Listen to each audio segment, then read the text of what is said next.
Welcome to Total Training for Adobe Photoshop CS4 Advanced. I'm Jennifer Smith. I'm a designer, instructor, and also author of over a dozen books on the Adobe Creative Suite applications.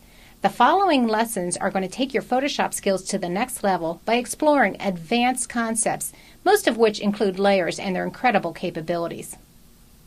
The lessons are designed to start at a foundational level and then move quickly into some more advanced features. In the first chapter, you're going to discover how to take advantage of advanced navigational skills and also how to customize your workspace. So let's get started. In this lesson, you find out how to make the Adobe Photoshop CS4 workspace work for you. Many people don't realize the importance of an organized workspace and how much more productive you can be if you start off with good habits. It's just like your desk. Keep it organized and you won't waste time looking for the tools that you need. I will move quickly through tips and tricks that have been around for ages, but that many people don't know exists. So I'm going to start out by pointing out some workspace changes that are new to Photoshop CS4. I want you to notice one of the very first things that you'll see that's new in Photoshop CS4, and that's the application bar across the top. In here, there is a Launch Bridge button, and if I click on that, it launches Bridge. And if you're trying to navigate and you want to find your folders out on your desktop or wherever you saved them, notice that I can click on the Favorites tab or the Folders tab, go out to the desktop, and I can see my project files for CS4 Advanced. I can open them or shut them.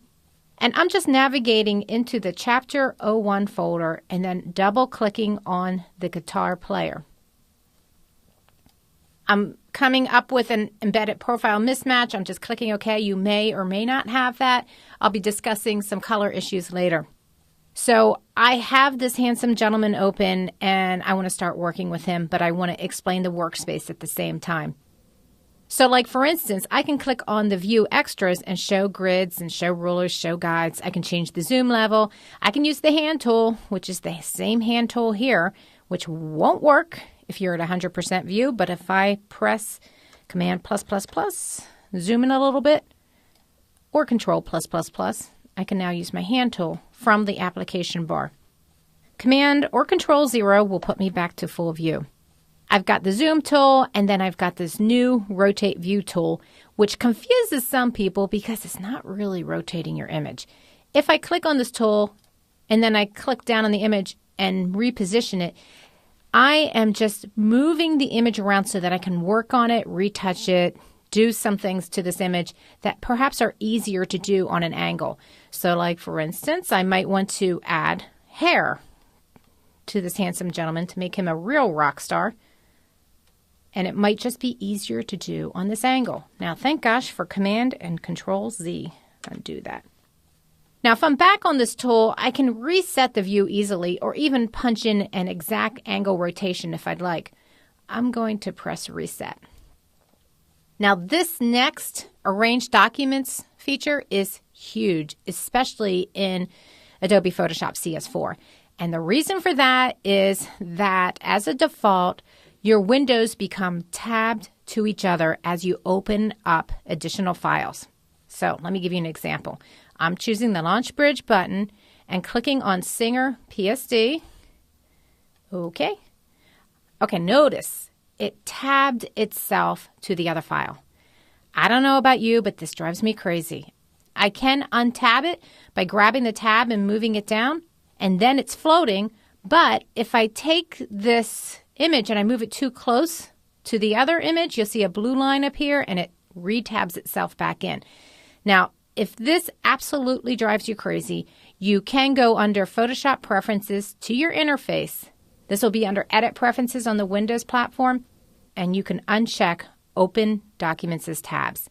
Just because I want to stick to the default as much as possible, I'm going to leave mine checked and cancel this.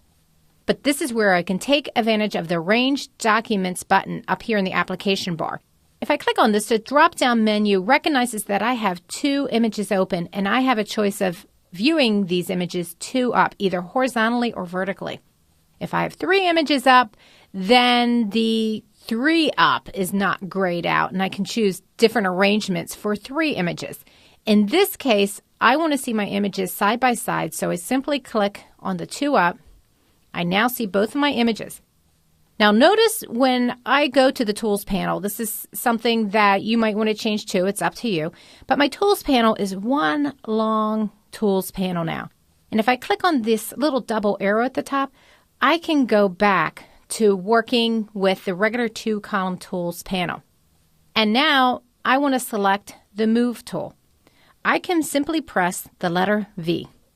Now, the letter V takes me to my Move tool, but if I want to go to other tools, you'll also see that if I cross over the rectangular marquee tool, for instance, that there's an M in parentheses at the end, indicating that I can just simply hit the letter M to access that tool. Not Command or Control M, just M, or B for the brush tool. Now, you'll also notice that there are triangles down in the lower right-hand corner. Those triangles indicate that there are additional hidden tools. If I click and hold on this tool, I can see that in addition to the brush tool, there's a pencil tool and a color replacement tool. If I want to access these even easier, I can simply add the Shift key to the tool shortcut. So in other words, I can press Shift B and it'll rotate to the pencil or the color replacement tool. I want to go back to my marquee tool, M. I want to switch to the elliptical marquee tool, Shift M. Shift M back. So you can really access all your tools very easily if you know the keyboard shortcuts for the tools that are most popular and that you use the most. Now, continuing on with this, I want you to notice that before I start working on these two images, that as I click on different tools, my options at the top change. You've got a menu bar. You've seen this before. You have a new application bar. And then the options bar, which has been there for several versions. And you'll notice that as I select different tools, I have different options. These are related to the tool that I have selected. So like for instance, if I click on the rectangular marquee tool, I have feather and then the style of selection that I can make. I can also switch to the brush tool, regular brush tool, and you'll see that now I have opacity and blending modes and airbrush options, all sorts of things. So if I am referencing a certain option while you're going through these videos that you do not see in your options panel, it may be that you have the wrong tool selected.